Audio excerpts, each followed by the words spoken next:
All right. Thank you all for joining. We're going to go ahead and get started. Hello. Welcome to our panel, Careers in Publishing, a conversation with Notre Dame Press staff.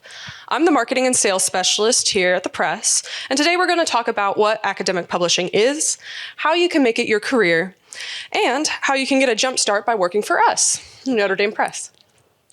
We have four fantastic panelists with us today. Steve Rinn, our director, is first to give us an overview of what the strange world of academic publishing entails.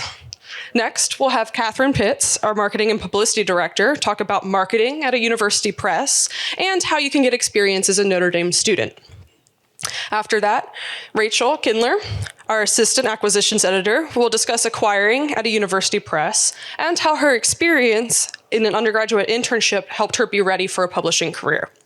Finally, our assistant production editor, David Juarez, will complete our panel discussing what role the editorial department plays in academic publishing and another way to get into publishing as a career.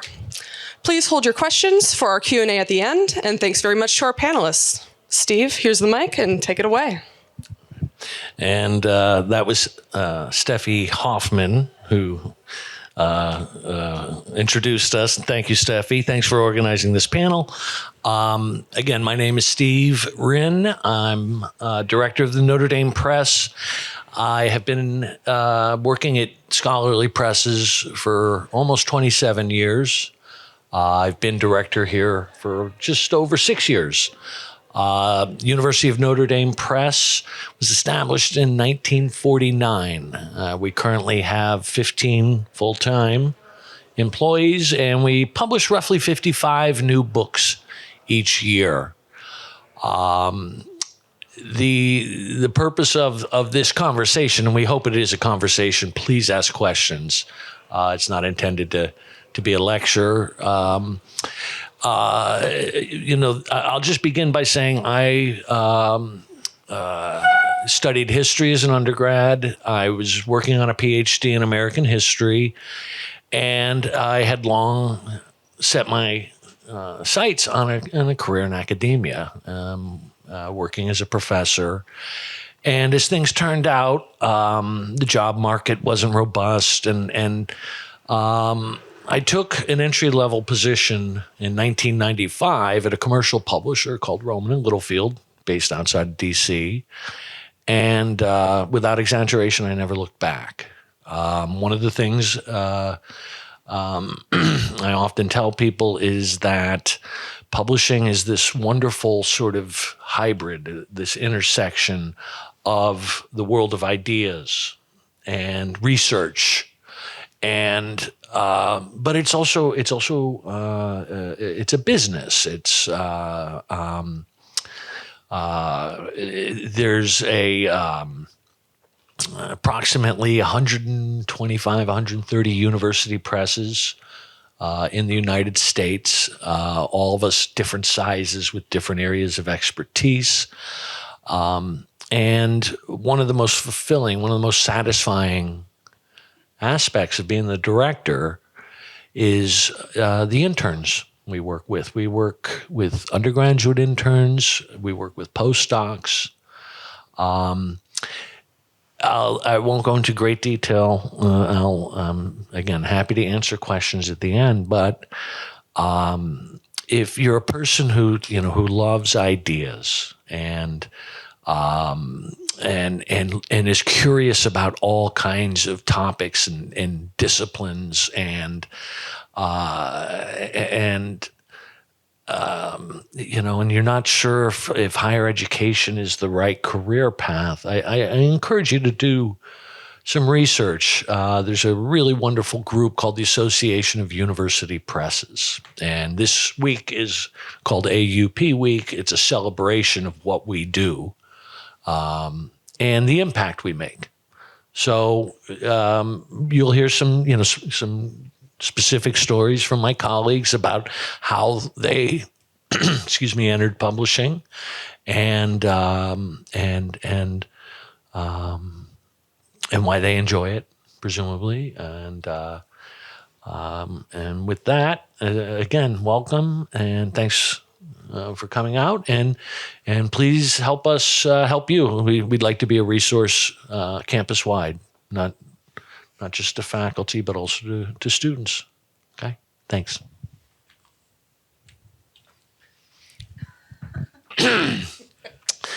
This is Kathy Pitts, our marketing director, who has been with Notre Dame Press for at least 15 years. She won't reveal to me precisely how long she's been in scholarly publishing, but she was at Basic Books before that, and I could probably go back and find it. But Kathy, again, will speak a little bit more about what she does at the press in the marketing department and also opportunities for students. Thanks. Great. Sorry about that. Thank you, Steve. I'm really happy to have the opportunity to talk to you today about our student internship programs at Notre Dame Press.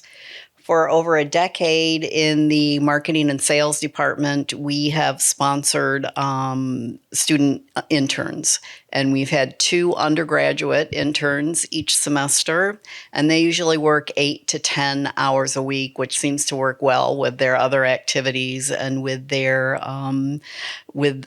school, the time that they need to devote to their schoolwork. We also host an undergraduate or a graduate student during the summer.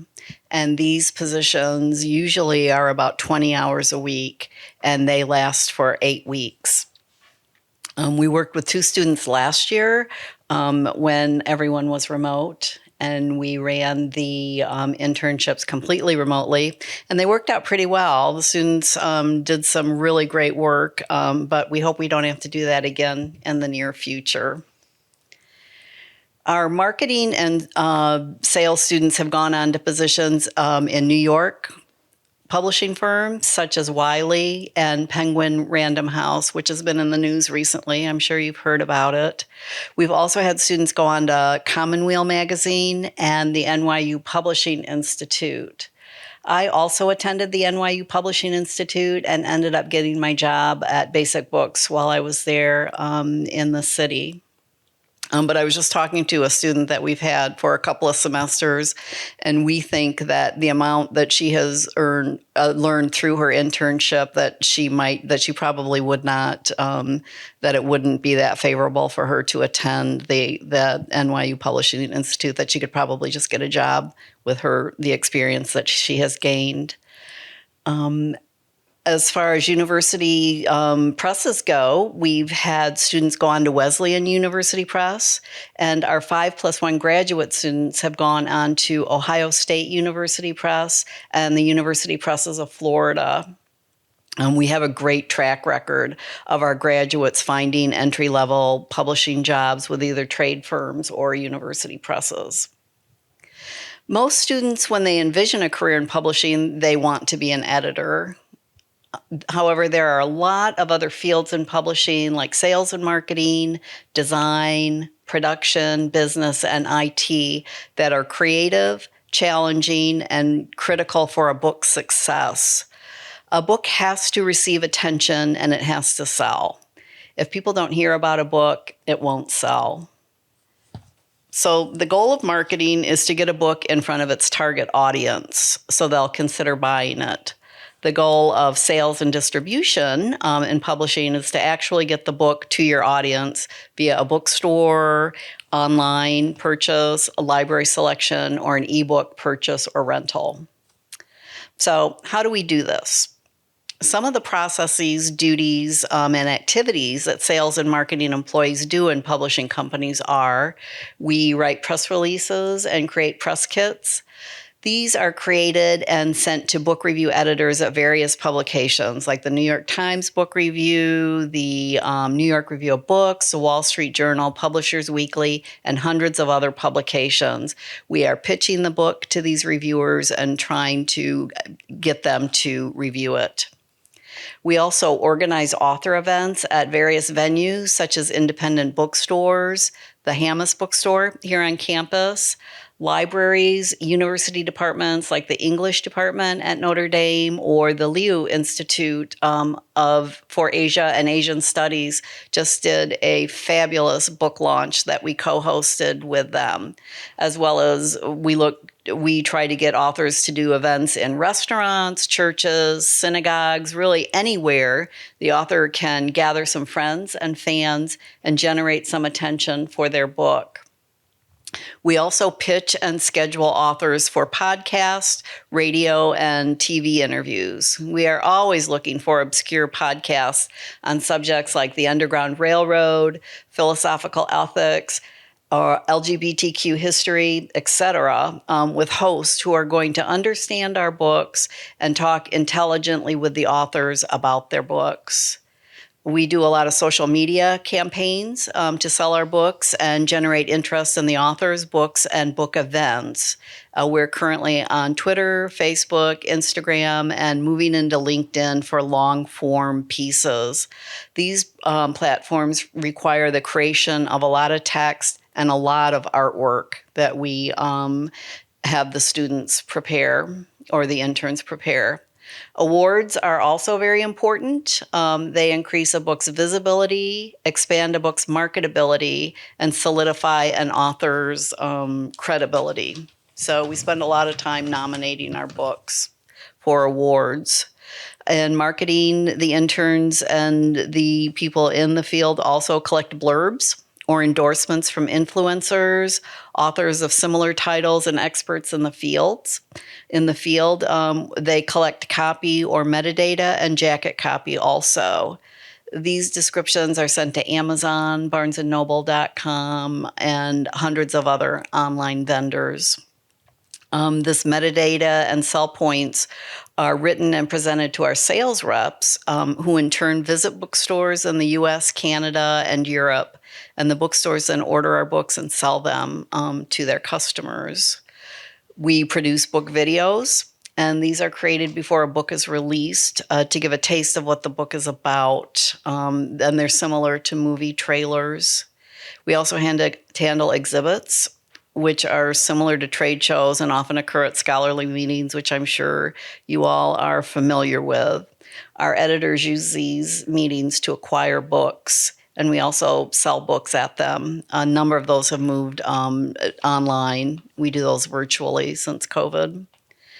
Other strategies we use are email marketing, which is especially effective with scholarly books in niche audiences like Latin American studies, political theory, medieval studies, fields like that. And finally, subsidiary rights are also handled in the marketing and sales departments, more so at larger university presses. Subrights include selling foreign rights, audiobook rights, and co-pub rights. For example, if a book is published simultaneously in the US and the UK, the US publisher might sell the rights to the UK publisher, and it's a form of revenue for the publisher. So some of the duties that we have our interns perform are, of course, data entry, sales analysis, metadata and keyword searches, book searches for comparable titles, writing catalog copy and metadata, collecting blurbs, creating a marketing plan, collecting sell points for the sales rep meeting, social media coordination. We currently use Hootsuite for that. Writing and pitching press releases, pitching authors for book events, producing book videos. We've been using Keynote for that, but we're always looking for interns with video experience, writing press releases and blog posts, and conducting author interviews. So these are just a few of the projects that we assign to sales and marketing student interns. Our students graduate with a professional portfolio of high-quality marketing collateral that they can then take on their job interviews. The videos, press releases, and blog posts that our students have created have been republished internationally. For example, the Alexander Solzhenitsyn Center website has reprinted a lot of our press releases and the book videos. They've been republished in newspapers across the country and on an international roster of blogs. These are just a few examples of how students working at the press have a direct impact on our book sales. If you're interested in applying for a student intern position, we are looking for students with strong writing skills. Video production skills are nice, but not absolutely necessary. A strong attention to detail, and as Steve mentioned, an unquenchable interest in a broad range of subjects and strong communication skills.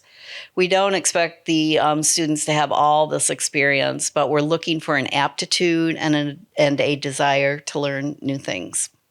Thanks. Next up, we have Rachel Kindler, Assistant Acquisitions Editor. Hi, as Kathy said, my name is Rachel, and I am the assistant editor here at the press. So I wanted to just talk a little bit about what the acquisitions department does, what an editor does, the kind of career trajectory here, and then also the benefits of internships, either in acquisitions or in other parts of the publishing business, as all are extremely helpful in different ways for this job. So as a bit of background, acquisitions is the department with the first stages of publishing a book. We are the first people to talk to authors about their potential projects. We spend a lot of time meeting people, making connections with them. We attend conferences and other types of meetings to meet the scholars there. Since the pandemic, we've done a lot of things over Zoom to learn who's out there since we can't go travel anymore. And then once we've made connections with scholars, we've talked to them about what they're working on, what's interesting, and what sounds like a viable book project. The next stage in our process is reviewing manuscripts, proposals, seeing how those different books might fit into the paradigm that we're publishing in, what works for Notre Dame Press.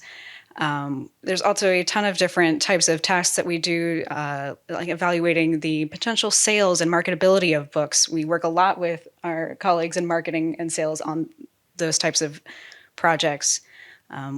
As an academic press, we also do a lot with peer review.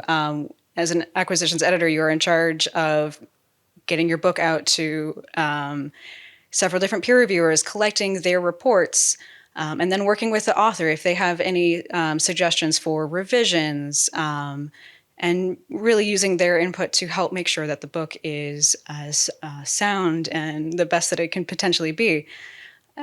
Through that, we also have an editorial board as an academic press, and we present all of our projects to them as well, which is another task as an acquisitions editor.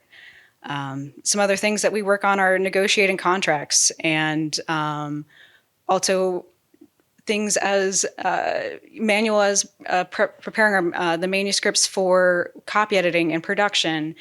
And it's an interesting job with a lot of big picture things about, what does the shape of a press look like, but also who's handling the index and, do you have a subsidy and are you okay with this style of footnote? So it's a job that has not a typical day. I could be reading a manuscript or talking to an author or sitting in on a meeting about books that are going to happen 5 years from now. The next day I am struggling with Microsoft Word's formatting. So it's a very different job. And one of the most interesting things about it is working with people that have big ideas and being able to say, this is such an interesting idea, and we can help you make a book out of this, and creating an actual living book at the end of the day.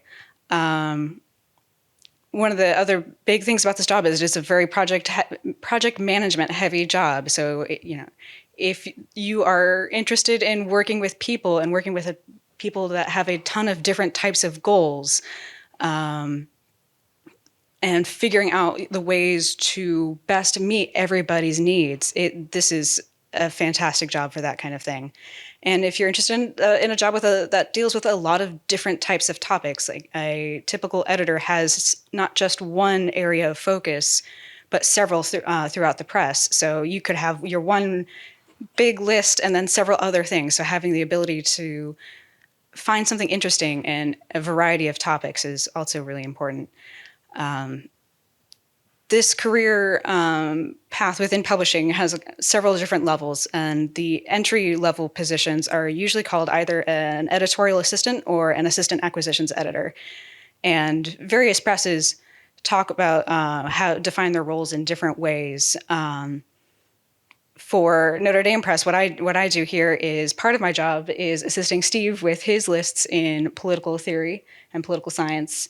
But then I also do some of my own acquisitions work in developing some additional lists with regional interest, ways to connect with our region, our community here at Notre Dame, and then also some history and political science.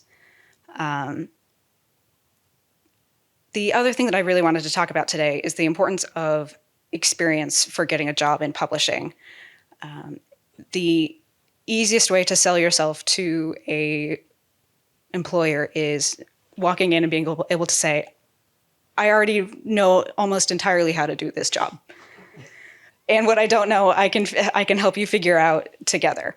And internships and acquisitions do pretty similar roles to the very entry-level jobs. Some things that you might do here are helping us with the peer review process, helping us identify and communicate with potential readers, and helping us with a little bit of manuscript prep, writing some copy, and looking up comparable books to help us assess what the market looks like for these books, what the potential future holds. And it also, helps you as future editors understand, if this is an area I want to work in, based on the research I've already done for this press, how do I take this and apply it to my job in the future? But I think the biggest value of having an internship in publishing, and especially an acquisitions internship, is you have hands-on experience and are learning exactly the work that goes into making a book, from the very beginnings of the conversations with an author all the way through to the end. All of these steps are exactly the kinds of things that we would be doing day to day as an editor, and they allow you to directly say in an interview for a full-time job, I have experience with this. I know what it looks like to work in this industry, and it's incredibly helpful. So we have, as Kathy mentioned, we do have internships for both undergrad students and graduate students. We have additionally what we call a 5+1 fellowship program with PhD students that have completed their degree, I believe, in 5 years. There's a program through the university that allows them and works with funding to sponsor a position at the press, and they learn acquisitions work with editorial and production, work with marketing.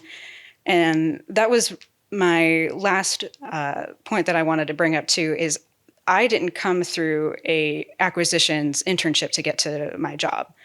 So I started working in publishing almost 6 years ago for Indiana University Press as an intern in their digital publishing department, which handles all of the metadata and ebooks and selling things to Amazon. And after that, I worked in marketing and design for a little while as well with internships. I think I spent a little over a year as an intern for IU before graduating, and then eventually getting a job in their production department. And all of those experiences I had working in those departments are useful to me every single day in my job as an acquisitions editor. One of the duties of being an acquisitions editor is coordinating between the authors and the rest of the press. So understanding how marketing would look at a potential book is really useful in talking to an author about, as you're making revisions, think about doing these things that will help us sell your book. Or I know that in production, we are going to need to already have in hand these 5 things for the images, or else we're going to have a delay in the process. Being able to anticipate the rest of the publishing process has been extremely helpful, and it's been a nice way to use an internship path that wasn't directly an acquisitions internship path to make use of different experiences, different ways of going through publishing work as an acquisitions editor. And so I really can't state enough that like the most important thing if you're wanting a job in publishing is having some experience, being able to make some sort of connection with the industry. And so that's what I have. And so this is David Juarez. He is our assistant production editor. And he comes to us from the University of Texas Press and has been working with us for 4 years? Just over 3. Nice. Yeah. It will soon be 4. Hi, everybody. As Rachel said, my name is David. I am the assistant production editor. I primarily act as a liaison between manuscript editorial and our production department. So what does that mean? So after Acquisitions has an opportunity to bring us their books and they get an idea of what the project should look like, the author will supply us with all of the materials that we need in order to begin copy editing. One aspect of that is hiring a copy editor. It could be a freelancer, it could be on-site, and they kind of look at what materials the author or editors have submitted to us. Then the author reviews that. They get it back to us, and hopefully everything is in a good spot. And we send it to production, and they prep what we call first pass proofs. So these are the literal typeset pages. Our production department has a variety of templates depending on what type of book we're putting out. And so once it's typeset, it's going to look as close to possible as it will look like when it's fully published. It's not quite done yet, but one part of my process at the press is to review the first pass proofs, get those out to proofreaders and to the authors for their insight as to any kind of corrections, any things that come up that are important to making sure that the formatting of the book is correct and that it is looking good. Once those come back to me from the proofreader and the authors, I do a process called collating. So any corrections that need to be made, we stress necessary corrections because authors sometimes like to introduce, hey, can I add a whole new paragraph to this book? And we're not too excited to hear that. So we want to focus on all of the necessary corrections. So making sure formatting looks good, any kind of errors in notes, stuff like that. And once it looks good, kind of had a chance to review, we send that back to production to get second pass proofs. That's a way to have another stopgap to see, did all those corrections make it in? And if so, we feel good about that, and then send it back to production for all final stages. It's a very mechanical job, so it's not as out there as acquisitions, marketing, and sales. So if you do have a bent for looking at grammar, syntax, looking at formatting of books, I challenge y'all to pick up the next book you see and really examine what it looks like. Look at page numbers, look at the talk, look at a table of contents, look at their running heads, anything about the book that goes into helping the reader really understand and approach the book. And another aspect of that is looking at the index. I'm sure many of you have looked at indexes before, and hopefully you have not seen any egregious ones. That is usually our responsibility, or mine responsibility, is to look at all of the indexes that come in and hopefully present the best ones that they can possibly look like. Some author prepared ones can look a little rough, but we do have professional indexers as well. And it's just an opportunity to really understand the contents of all of the books that come through the pipeline. We have so many different areas of interest at our press, and so it's really fascinating to kind of have an opportunity to have a hands-on approach to all of them. So you really get an insight as to what's coming through, what's going out, the changing nature of what we're looking for in terms of different areas of study, religious studies, medieval studies. Academia kind of evolves over time, and the press tries to replicate that. And we try to make sure that we're finding the right content, the right books for potential readers. So as more mechanical as it might be, it is really an exciting opportunity to see what we're putting out there. As Steve mentioned, when I got into the game about 4 years ago, as Rachel mentioned, I worked at the University of Texas at Austin Press. I worked as a fellow, which is slightly different than an internship. Originally, when I came up with the idea, I had just left graduate school, kind of uncertain about what my future was going to be. I didn't think academia was for me. I really love academia, but I just wasn't quite ready to go full-time professor, get my PhD. So I had kind of a crisis moment of, oh no, what am I going to do?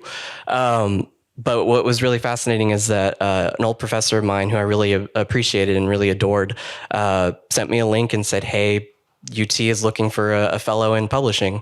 And I said, I love books. At the end of the day, I love books. Whether or not I'm writing them, whether or not I'm reading them, I knew that this was what I wanted to do, something just related to books. And so I applied, hoping that I would have an opportunity, and I did. And it was the best decision I ever made. It really helped me formulate a better perspective on my academic trajectory. All of my insight in graduate school really helped formulate an idea of what kind of things do I want to put out into the world and feel proud of. And so I had an opportunity to work in the editorial department there, as well as the marketing department. And the difference between internship and fellowship is that fellowship is a little bit more intensive, thankfully paid. And I had a opportunity to work with not just editorial marketing really closely, but also with every other department. And as Rachel mentioned, like the most important thing that you can bring to the table when you're looking for a job in publishing is having some knowledge of the process. So if you are looking for an internship or a fellowship, really start doing the research now and say like, is this for me? And you'll be surprised at what's out there. There are some amazing university presses that are always looking for new voices, new fresh perspectives. You're never going to feel like, you're the peon, you're the less than. You're really there to learn, and there are so many great opportunities from the people that are already working there. And so that was a formative experience for me, and thankfully it got me to where I am now, working at Notre Dame Press. It has been the best experience of my life. Just over 3 years, and I hope that it lasts even longer. What you might be doing if you are interested in working with us in editorial is looking at the proofs, looking at, you might potentially look at some copy editing. You'll also be looking at the indexes. This really is a mechanical job. So if you have that kind of fervor for finding errors and feeling very empowered by going, yes, I caught that comma, that's where you'll wind up. And but it's great. We have the best team here, and open to questions and open to everything. So if this sounds like the career path for you, whether it's in editorial, whether acquisitions, marketing and sales, production, feel free to reach out to any of us, and we can guide you. Even if you don't quite make it in to interning with us, we are more than ready to help you find that path elsewhere. And we're always excited to see where you wind up. So with that, thanks. Yeah.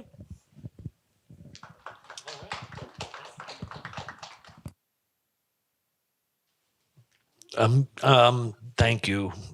I think that was a really good overview of what we do. And just a few remarks before we open it up. I often joke that book publishing has changed more in the last 5 years than the previous 5 centuries. It really has, and how we identify the books that we publish, how we manufacture and produce, and the industry.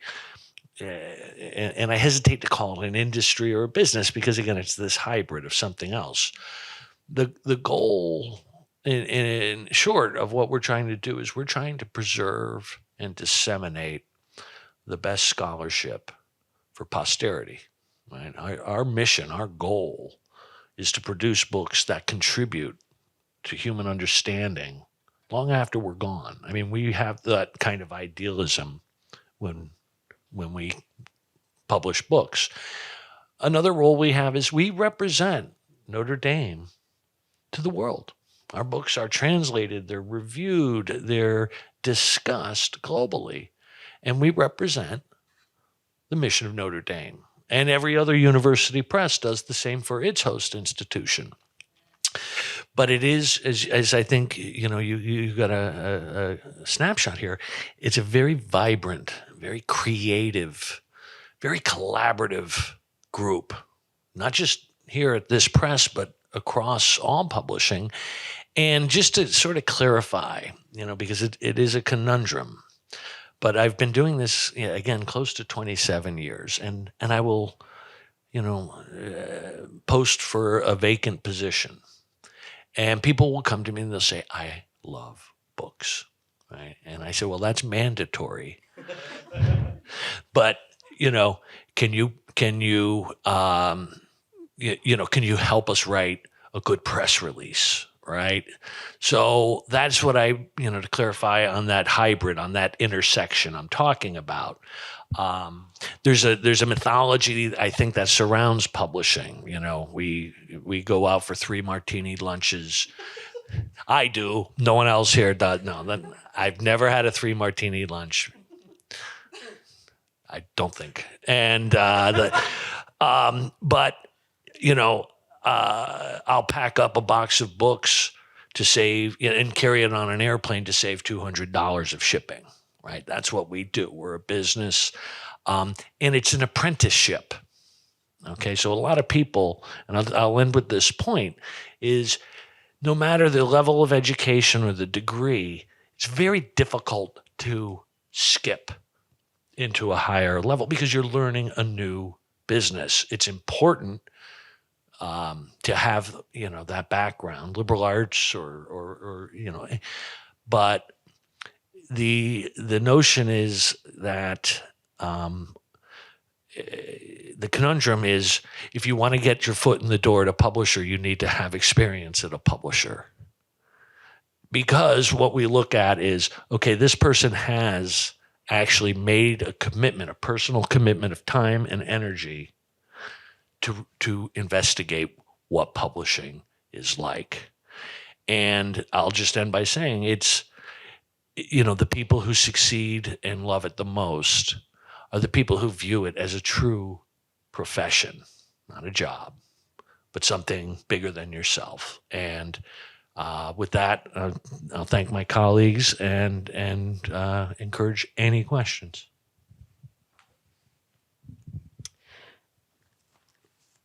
Goodness.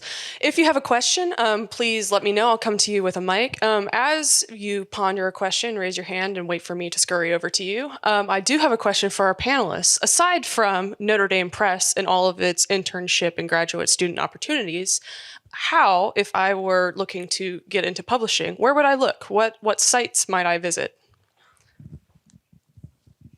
So the easiest one is the Association of University Presses website. If you just Google that term, you will find them. They have an excellent job board. And right now there are, I think I saw in the last week, 3 different entry-level jobs posting in different departments. So that it is an active and vibrant place to look. The magazine Publishers Weekly also has a job board. It's more focused on trade publishing, but that's another resource. And Scholarly Kitchen, I believe, has a couple. Scholarly Kitchen, yes, that one as well. And if you're interested in looking at more journals publishing, the Society of Scholarly Publishers has some more journals-focused jobs. With university press publishing, I often tell students to think of the area that they want to live in and then write directly to the presses and ask them if they have any positions open. And people have gotten jobs that way. I had one more I just thought of. there are a lot more positions going live right now for remote work. It's something that hasn't seemed to be going away with this industry with the reopening after the pandemic. So keep an eye out for jobs that are posting fully remote. I've seen several internships lately that are remote. And so if you're not finding quite the type of work you want in your local area, that is another great option. Another one too is just to look at your bookshelves. Those who are researching in these areas that they want to possibly pursue a career in publishing in, I'm sure you have some university press books at your disposal. So it's always good to kind of look at the spines, see who's published some of the books that you've been really excited about, and then track them down online, see if they have any opportunities there, or if they don't, anybody else that has a really strong background in that, department-wise or other way, you will find your way. And if you don't, you can always reach out to us here at the at the campus, and we'll do what we can. I also tell people to follow their favorite press on Twitter because they do announce all the positions, usually on Twitter. Yes. So I don't think it's direct. I think it applies to basically every panelist. I'm curious about if there is a distinction between commercial publishers and university presses, and if there is a distinction, how big is it? Does it align with a distinction between literary work versus academic work? And if so, like how much? I mean, I see that there being two pairs of distinctions, but it's not clear to me how exactly they line up, right? And if there is a distinction, how does it translate to someone seeking to develop a career in publishing? Is it easy or difficult to transition from one to the other?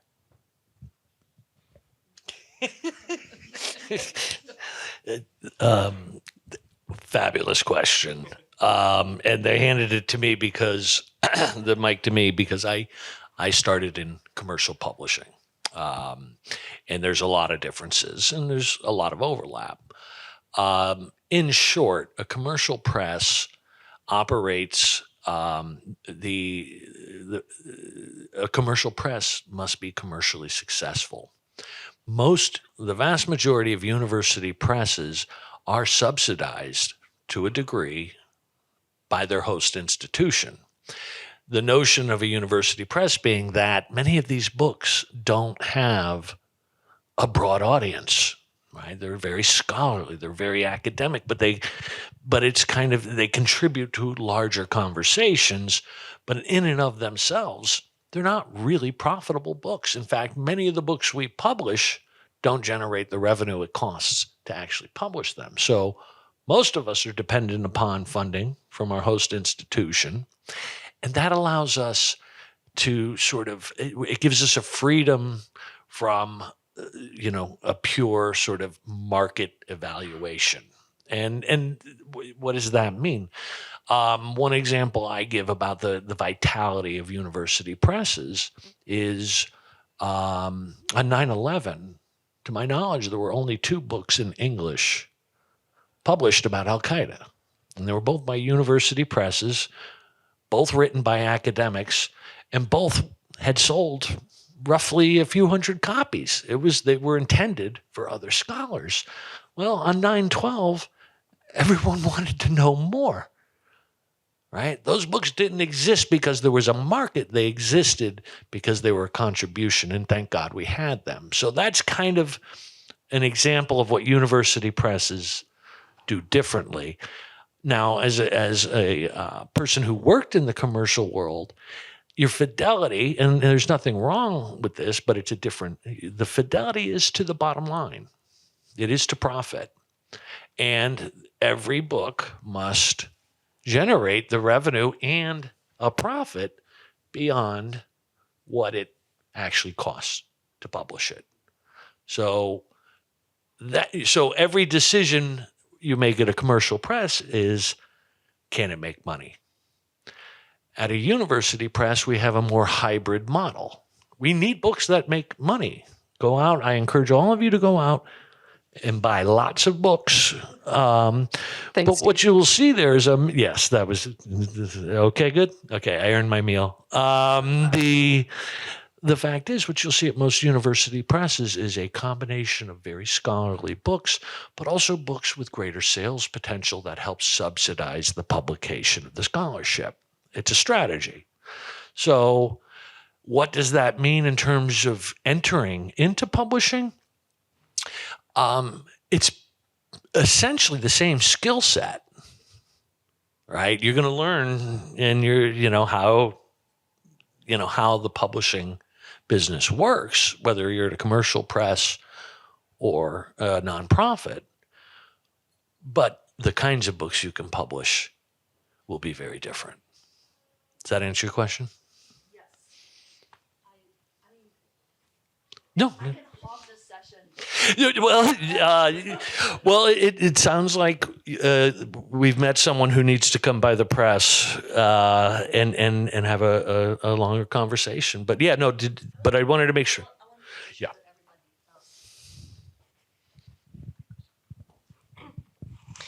Hi, my name is Catherine. I'm the career consultant for graduate students in the College of Arts and Letters. So I'm the one that sends the postdocs your way. And I was wondering, for students who, can't do an internship or aren't aware of internships, or it's a little too late to do an internship, what are other ways they can build the skills that would be necessary for breaking into publishing?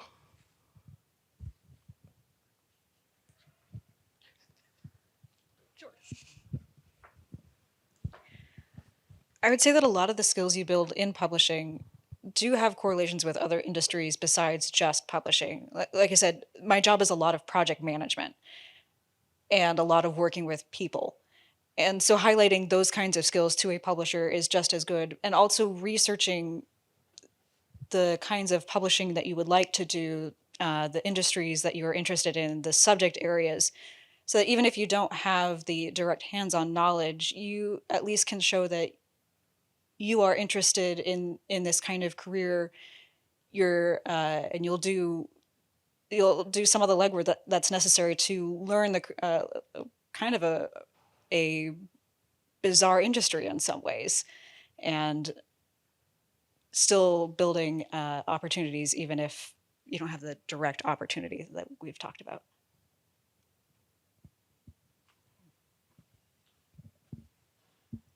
And just Rachel's point is excellent, but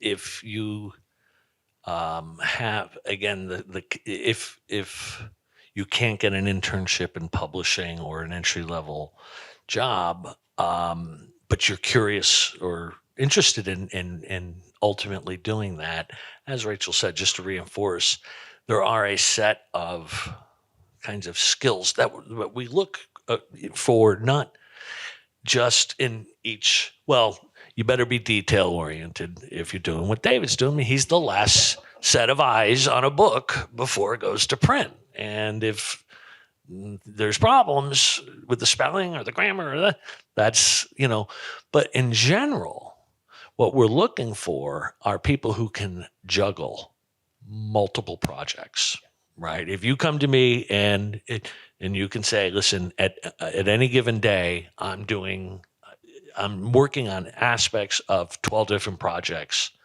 That's something we value.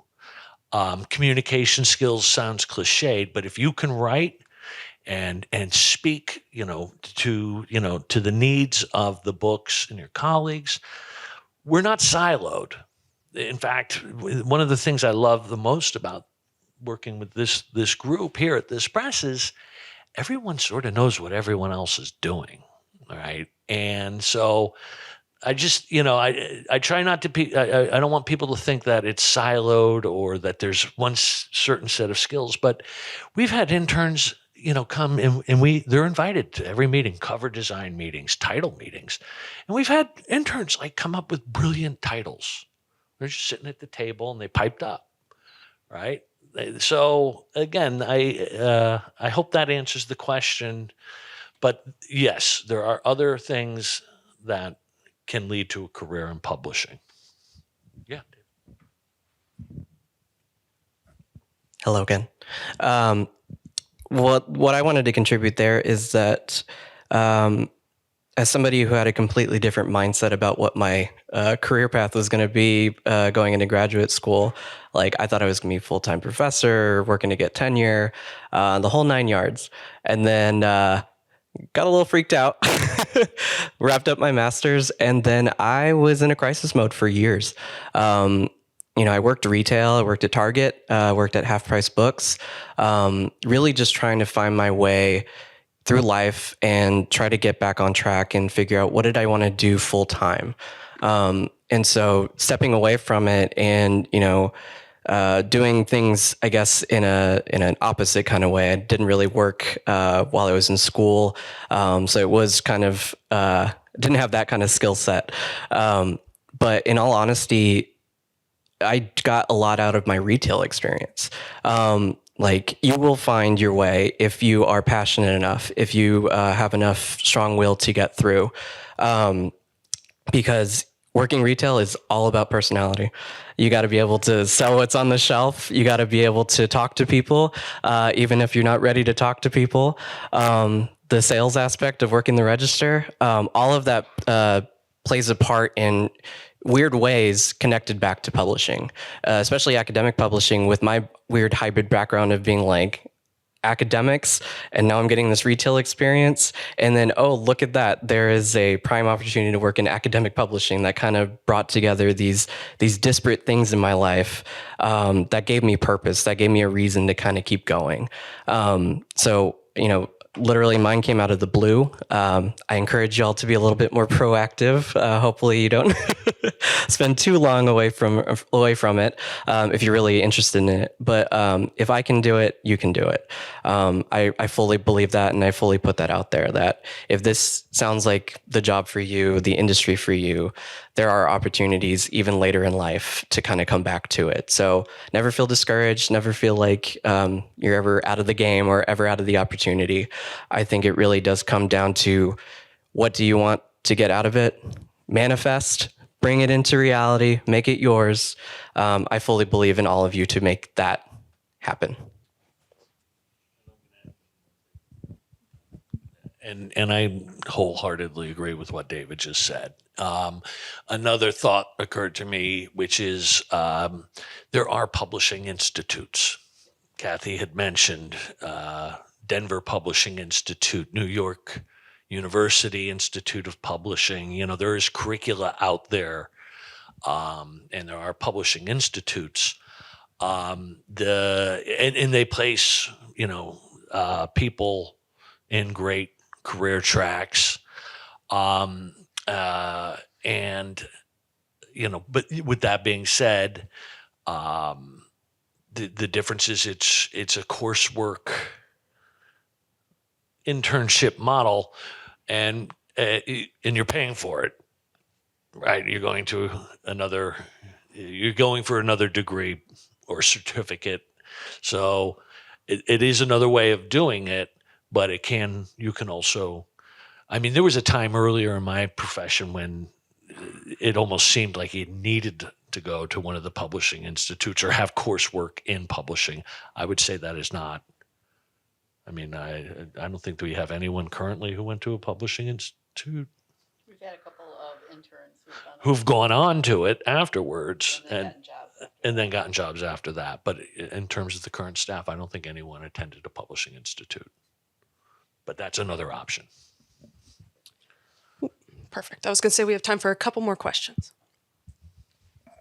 Hi, my name is Elizabeth, and I was interested in the more editorial side of things. So I was wondering, are there specific, is there specific experience you're looking for when it comes to accepting people for internships? If there are specific major backgrounds that are better, or any advice you could give on that? Hi. That's a good question. And I think that what I would say is, beyond just your major or your academic interests, it's really about your skill set. do you write well? Do you like to read, and not just read for fun, but really like to digest the material that you're looking at? So what's interesting about my, I guess, role here is that I'm looking at every book that kind of comes through the pipeline. So I don't have an academic bone in every single area that I'm in, but knowing, grammar, knowing syntax, and really feeling mechanical about it. Really thinking about like, is this clear to a reader? Is this clear to you? How do I make it more clear? Being a little bit broadening outside of just feeling like, oh, I only have experience, say, in Latin American studies. It's like, that's perfectly fine. It really comes down to, are you passionate about words? Are you passionate about getting ideas out there? One resource that I will point you to that is the most exciting book you will ever read is the Chicago Manual of Style. We rely on that so much in editorial. It is quite eye-opening for what it is, and actually is a pretty engaging book for as mechanical as it might be. We are currently on the 16th edition, but there is a 17th edition.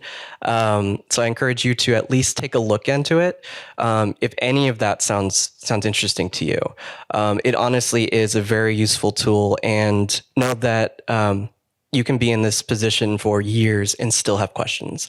So if you feel like you're like, oh, I don't know, sometimes we have to, consult the book as a way to really help guide us. So it's really more not necessarily about your background in certain areas, but really just your passion for that kind of work.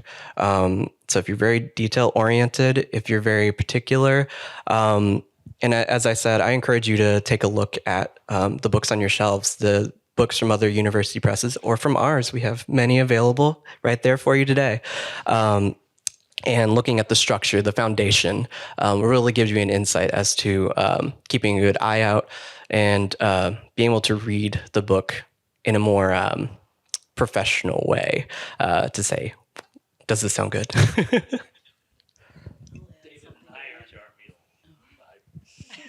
Always be selling books. That's the other thing. If you like to sell books, I'm an editorial, but yeah, I will continue to push. Right. Well done.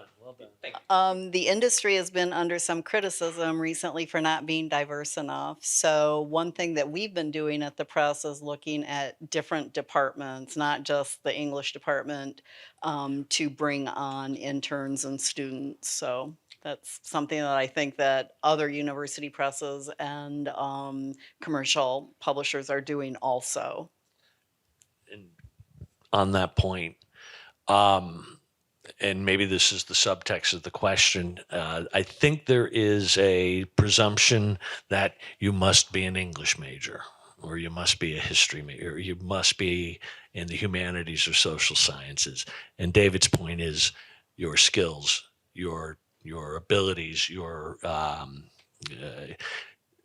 transcend your major if you want to get a job in publishing in that aspect in the editorial end. I was going to say, do we have one more question? We have time for one more question. Before that, I have one more point. I will say too, just because I'm a manuscript editorial does not mean I'm not an active participant in the rest of the press as well. So bringing great ideas, as Steve has alluded, we've had amazing interns and 5+1 candidates come to our meetings and contribute title ideas. They come to cover design meetings. It's really about orienting your brain around the concept of like marketability and being able to sell. So what appeals to you when you're browsing the shelves? What appeals to you about the cover, the spine, the font choices, the typeset? Is this a legible book? Do the pages flow well? You're looking for a really sound product at the end of the day. And I can tell you that I've seen some books that could use a little bit more work.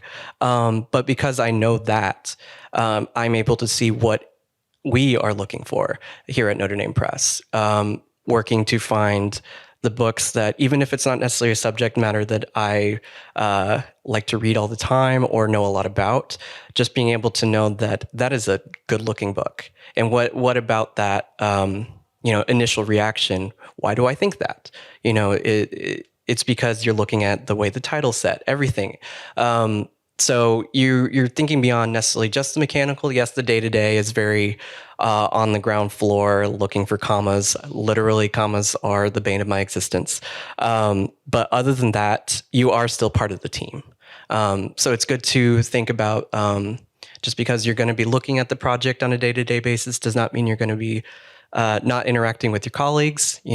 We chit chat and catch up, but we also share our ideas in passing. We meet up in meetings. So as I said, my retail experience really helped get me out of my shell, and really open me up to be a little bit more vulnerable, but also just have more confidence in myself to say, I can bring something to the table that nobody else can. And as Kathy said, that's having a diverse background at this stage in the game is a blessing.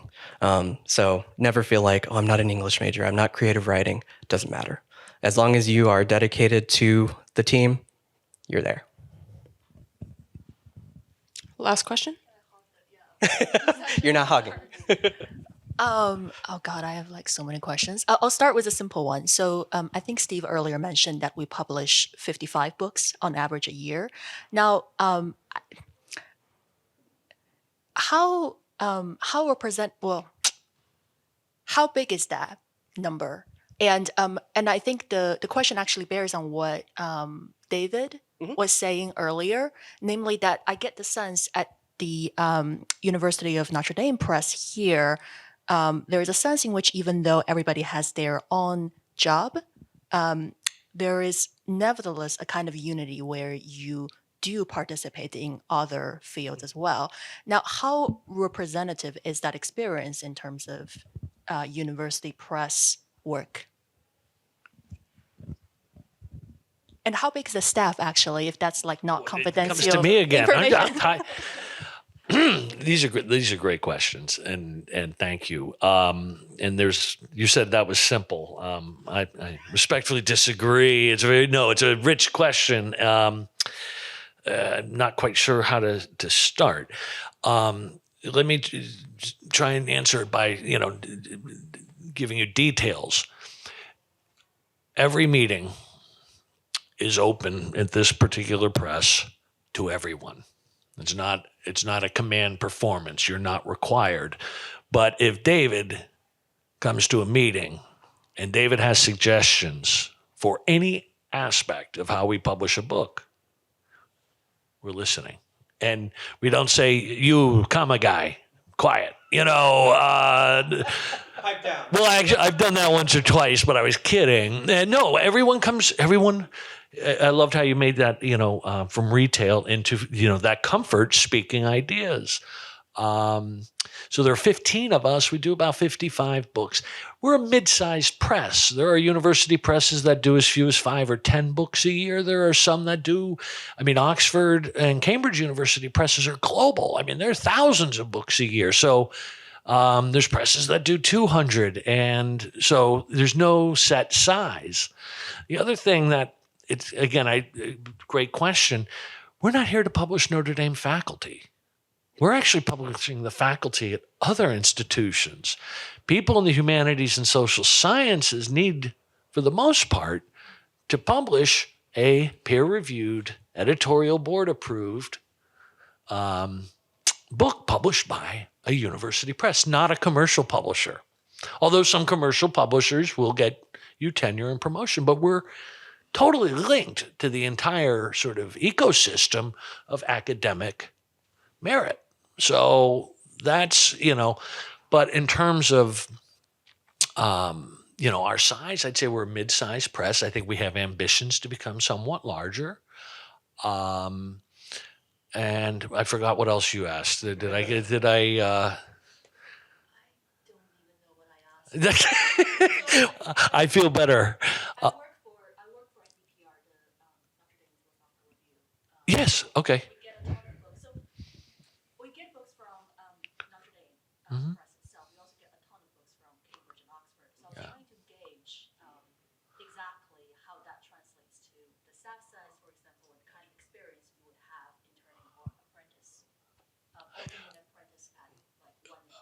Okay, I'll say quickly, and I'll let they're.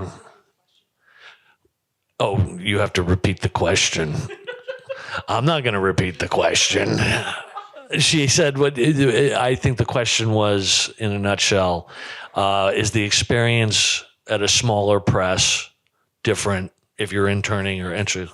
Different than a larger press, and I think that's a good question. Yes, there is a big difference. And again, these folks have all been at other presses. I've been at other presses. But in a nutshell, I say that a lot. The larger presses aren't as sort of collaborative. They are more siloed. They're doing more books. There's a bit more of an assembly line mentality, and I don't mean to diminish what they're doing, but there you rarely step outside of the bounds of your expertise, your responsibilities. So that is kind of a difference. Authors have different experiences at different presses. We pride ourselves, our authors collaborate on every aspect of the book. I mean, every aspect. Cover design. There are some presses that are so large and publish so many books. An author, for example, won't see the cover design until the book's actually available. We have conversations with our authors. That's part of the joy of the job are those partnerships, those collaborations, and the friendships that develop. So it is a different experience, and that was a really good question. So. And the other thing you just reminded me is there are on campus several journals. Yep. Review of Politics. These are great opportunities, a great footstep, into what you're doing. You're looking at manuscripts, and presumably you're sending them out to readers or reviewers. And commission readers. Do you work at all on the acquisitions end? Are you sending things out for peer review, journals and articles, rather? I mainly work in copy editing. I'm sorry. We can't hear you, and they're going to ask me to make me repeat what you just said, but that's okay. We're closing down. But investigate those options. So because you get the meat of what we're doing. You see that's a very comparable experience. Right. I would just say that at a smaller university press, one gets to wear a lot more hats. And that's a good thing. I think it used to be the idea that the larger presses would have more resources, but I don't know that that is necessarily the case now with the way scholarly publishing is going. Oh, yeah. So I started at a press about 3 times the size of Notre Dame's currently. And I think Steve's point is exactly right. The larger you get, the more difficult it is to have the collaboration within different departments. That said, I don't think that there's anybody in the publishing industry, at least in the university press world, that would tell an intern that is currently in the marketing department that wants to learn some production, oh, no, you can't go talk to these folks. So it's very much choose your own adventure. And I can speak that as well. Texas Press was much, much larger than Notre Dame. And with that in mind, even acting as an intern, I did have some involvement, was able to go to all the meetings as we do here. But the experience for me has been infinitely better here because of that ability to, we want to be a big publisher that people think of. We want people, and we hope that's the case, and we want to continue to make that a case, continue to grow, continue to put out more books. But at the same time, I am more than fortunate to have this opportunity to work so closely with colleagues and now friends to be able to reason out, why this title? Why this cover? Do you think that this speaks to what the book is trying to say? Do you think that this would satisfy the market that we're trying to get it into? It's been a fantastic experience to kind of get outside of that nutshell of thinking like, oh, I'm just manuscript editorial. It's really an opportunity to be like. part of the team and to feel valued. And I think it's more than a privilege to be able to sit on a panel with a university press director. I never talked to my university press director at Texas. I kind of can only speak good words about this man right here because he has been so open to sharing his experiences and being so welcome. So consider that whenever you're might be looking into academic publishing. See how many books come out in a year for other presses. That might help inform what kind of environment you might be getting into. Not to say that larger is worse. It's just that it might be a little bit more. Kind of that production assembly line approach, where you might be tasked with certain things that you can focus on. And then you might find opportunities here and there. Whereas here, every week we have meetings. Every week we're hearing diverse voices coming from every department. And so, again, more than privileged to be working here. And I would love to open up the opportunity to say, you said copy editing. You can feel free to reach out to me, my managing editor. I can put you in contact with stuff like that. You as well. Anyone here? Thank you, David. Very kind words. And we do have a special team right now. It's the best group I've ever worked with. And when we're together, we're having fun, but we take what we do deeply, deeply seriously. And that balance is just great. It's a great place to be. I just want to thank Steffi for organizing this panel. I want to thank you guys. That was terrific. And I want to thank the great questions. Thanks for your attention. And again, we've said it, we'll say it again. We're here as a resource on campus. Contact us. All right. We're in Flanner Hall. We're on the 3rd floor. And we have a website. You can with all of our email addresses. If you want to know more about any of our departments, if you want to know any about any of our colleagues at other presses, and maybe get put in contact with them. We all have a lot of other presses that we've worked at. We have a lot of other people we know. Please feel free to reach out. And I don't know if this came up yet, but we're selling books right there. Have a great afternoon. Thank you.